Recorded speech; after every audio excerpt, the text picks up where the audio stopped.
విఘ్నేశ్వర షణ్ముఖ పార్వతీ సమేత పరమేశ్వరాయ నమః. Ramadevi astro and vastu channel వీక్షిస్తున్న ప్రేక్షకులకు స్వాగతం. 2024 మే నెలలో గ్రహ సంచారం ఇలా ఉంది. రవి మేషంలో సంచారం చేస్తూ మే 14వ తేదీన వృషభంలోకి ప్రవేశిస్తాడు. కుజుడు ఈ మాసం అంతా మీనంలోనే సంచారం చేస్తాడు.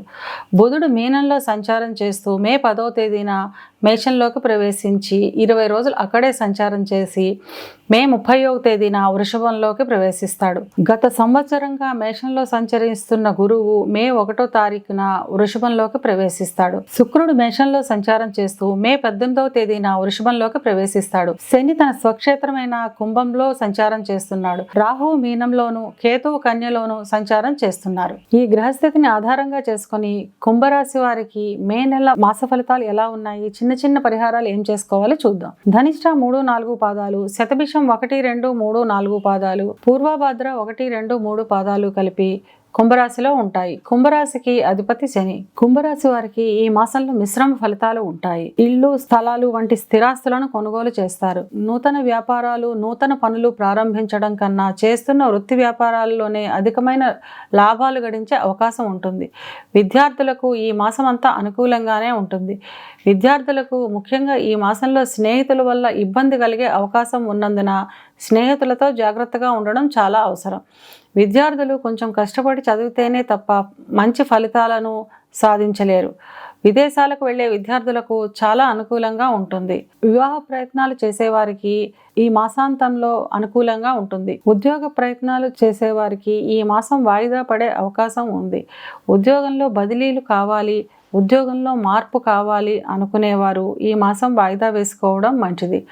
అంటే ప్రస్తుతం చేస్తున్న ఉద్యోగాన్ని కొనసాగిస్తూ ఉద్యోగ మార్పును ఈ మాసం వాయిదా వేసుకోవడం వల్ల యోగదాయకంగా ఉంటుంది. చేస్తున్న ఉద్యోగాన్ని కొనసాగించడం వల్ల సంతృప్తికరంగానే ఉంటుంది. సహోద్యోగులతో కొంచెం జాగ్రత్తగా ఉండడం మంచిది.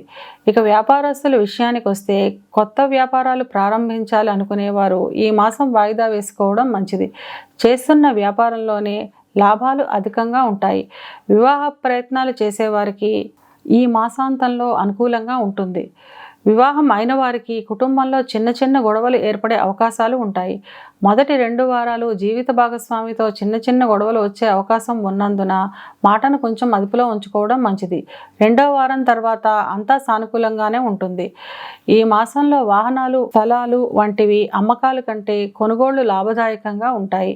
విలాసవంతమైన ఖర్చులు, సౌందర్య సాధనాల నిమిత్తం ఖర్చులు అధికంగా ఉంటాయి. మొత్తం మీద ఈ మాసం కొత్త పనులను ప్రారంభించడం వాయిదా వేసుకుంటే మంచిది. ఇవి కేవలం గోచార ఫలితాలు మాత్రమే. గోచార ఫలితాలు పూర్తిగా జన్మజాతక చక్రంపై ఆధారపడి పనిచేస్తాయి కనుక తమ జన్మజాతక చక్రాన్ని విశ్లేషణ చేయించుకోవాలనుకునేవారు ఈ కింది నెంబర్కి వాట్సాప్ చేసి కన్సల్టేషన్ తీసుకోండి. కుంభరాశి వారికి అనుకూలతను పెంచుకోవడానికి, ప్రతికూలతను తగ్గించుకోవడానికి శనివారం రోజున శనికి తైలాభిషేకం చేయించడం ద్వారా అంతా మంచిగా జరుగుతుంది.